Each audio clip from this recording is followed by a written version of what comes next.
Nama Brigita Yurita Elensi, NIM 19141616891, kelas A2 pagi manajemen, mata kuliah manajemen pemasaran internasional, hari atau tanggal Kamis 5 Mei 2021, jam 13.00 sampai 15.00. Dosen Bapak Adi Mursalin, SEMM. Baiklah, saya akan menjawab soal ujian tengah semester. Soal dan jawaban ujian tengah semester manajemen pemasaran internasional. Soal pertama, sebutkan dan jelaskan apa yang dimaksud dengan manajemen pemasaran internasional menurut 3 ahli. Jawaban: 1. Menurut Philip Kotler, manajemen pemasaran internasional adalah suatu proses yang sangat diperlukan dan wajib dilaksanakan agar bisa fokus mengarahkan produk barang tersebut memenuhi kebutuhan maupun keinginan banyak orang melalui proses yang dinamakan pertukaran. 2. Menurut W. Stanton, manajemen pemasaran internasional adalah sistem keseluruhan dari kegiatan usaha yang ditunjukkan untuk merencanakan, menentukan harga, mempromosikan, dan mendistribusikan barang dan jasa yang dapat memuaskan kebutuhan pembeli maupun pembeli potensial. Ketiga, menurut Armstrong, manajemen pemasaran internasional adalah sebagai suatu proses sosial dan manajerial yang membuat individu dan kelompok memperoleh apa yang mereka butuhkan dan inginkan lewat penciptaan dan pertukaran timbal balik produk dan nilai dengan seseorang atau orang lain.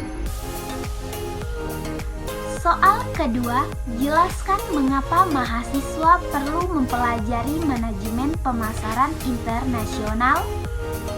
Jawabannya: 1. Alasan mendasar pentingnya mahasiswa belajar manajemen pemasaran internasional karena pemasaran internasional mempunyai peran yang sangat besar dalam pertumbuhan dan perkembangan ekonomi.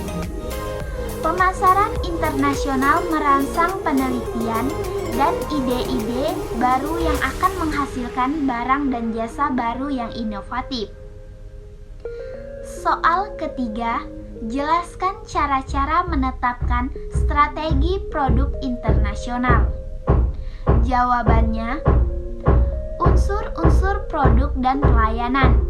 Faktor-faktor yang mendukung standarisasi produk. 1. Biaya untuk adaptasi mahal. 2. Perusahaan hanya memilih satu sumber produksi. Ketiga, sebagian besar produk yang dihasilkan adalah produk industri. Keempat, terhadap kesamaan selera di berbagai pasar internasional yang berbeda. Kelima, pemakaian produk terutama di lingkungan urban. Faktor-faktor yang mendukung adaptasi produk. 1. Persyaratan standar teknis bervariasi di setiap negara atau wilayah integrasi ekonomi. 2. Produk perusahaan yang utama adalah produk konsumen. Ketiga, selera dan kebutuhan pelanggan sangat beraneka ragam.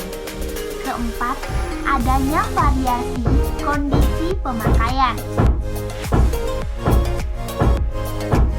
Soal keempat, apa yang dimaksud dengan strategi harga internasional? Bagaimana cara menerapkan strategi harga internasional? Jawabannya: 1. Strategi harga internasional adalah strategi yang dipengaruhi oleh persaingan dan biaya dalam mengambil keputusan menyangkut harga. Harga kompetitif hanya dapat ditentukan dengan meninjau tingkat harga produk pesaing dan produk pengganti di pasar sasaran.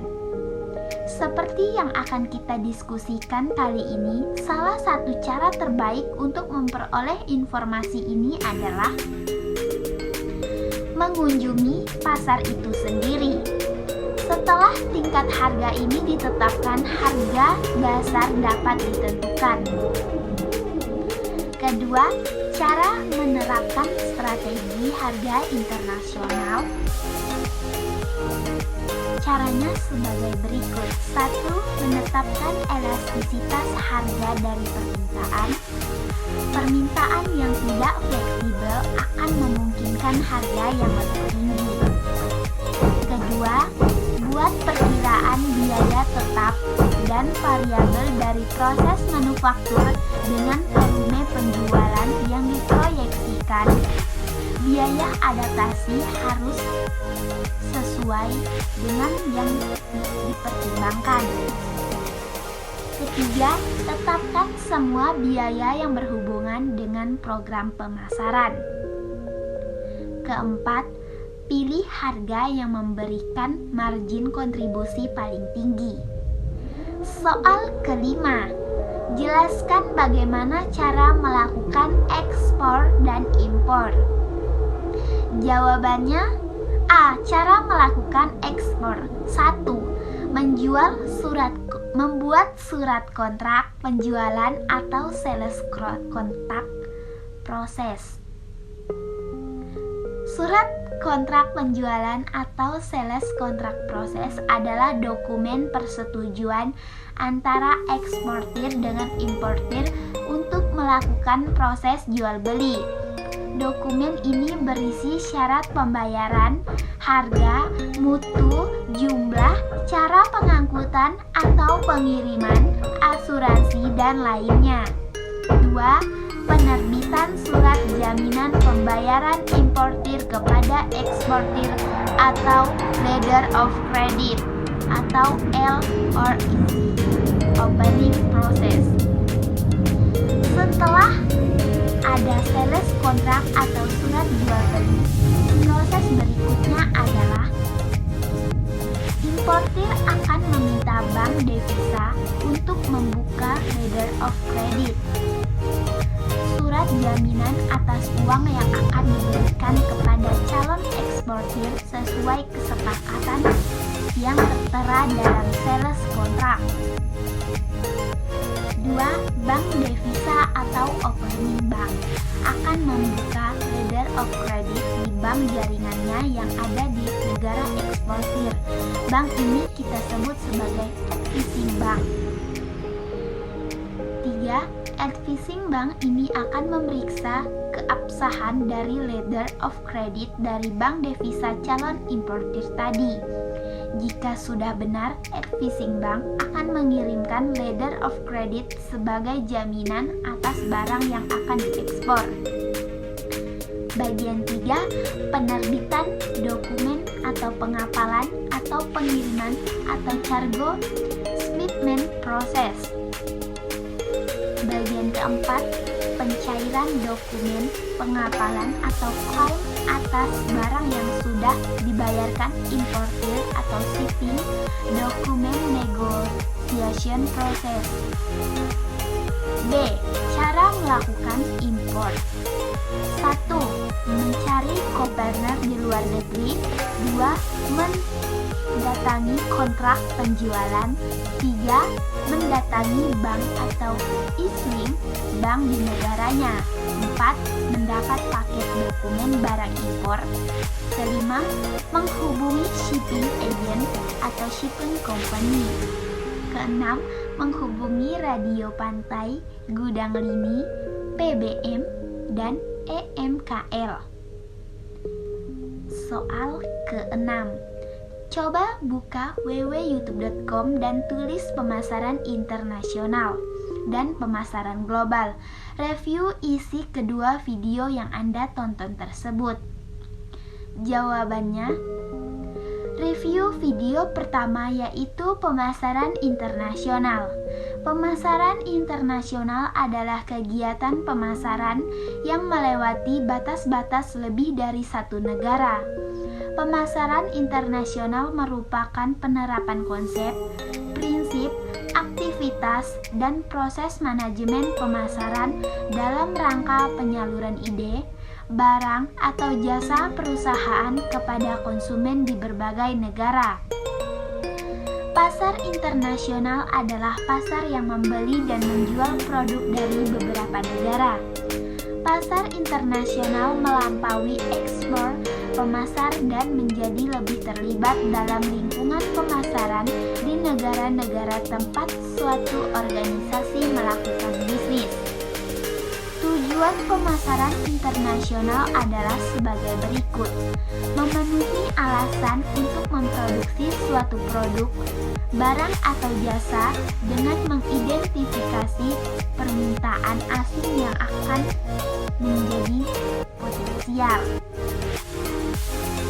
Review video kedua yaitu pemasaran global. Pemasaran global merupakan pemasaran secara teratur di seluruh dunia. Peluang pasar selalu terbuka untuk semua pelaku bisnis termasuk pasar ekspor. Yang penting adalah berkreasi dan ingin berinovasi dalam mengembangkan pasar. Pengusaha yang kuat tentu saja tidak mudah tenggelam oleh perubahan dalam tantangan bisnis, meskipun tantangan yang datang semakin berat. Manfaat-manfaat dari pasar global ada dua manfaat, yaitu: 1. Mengambil manfaat dari peluang untuk pertumbuhan dan ekspansi. 2. Untuk bertahan hidup. Orientasi manajemen dibagi menjadi 4, yaitu etnosentris, polisentris, regiosentris, dan geosentris.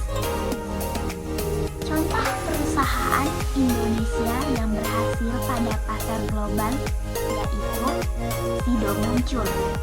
Perusahaan yang berawal dari industri jamu rumahan Semarang pada tahun 1951 telah menyentuh pasar ASEAN, Hong Kong, Timur Tengah, Australia, Eropa, dan bahkan Afrika. Sido Muncul membawa 250 produk unggulan ke pasar global dan telah berhasil menjadi merek terkenal oleh komunitas global. Perusahaan ini memiliki proses panjang dalam memperluas pasar, di mana negara-negara lain masih memandang sebelah mata di hadapan obat-obatan herbal. Tetapi tantangan ini dapat dikelola dengan membangun pabrik dengan standar internasional untuk suplemen makanan, dan Sido muncul melalui kategori ini. Soal ketujuh, bagaimana cara memasuki pasar luar negeri? Jawabannya, ada 6 cara yang berbeda di mana perusahaan masuk ke pasar internasional atau pasar luar negeri. Mereka mencakup 1. Ekspor, 2. Melalui proyek turnkey, 3. Memberikan lisensi atau licensing, 4. Memberikan waralaba atau franchising, 5. Membentuk usaha patungan atau joint venture, 6.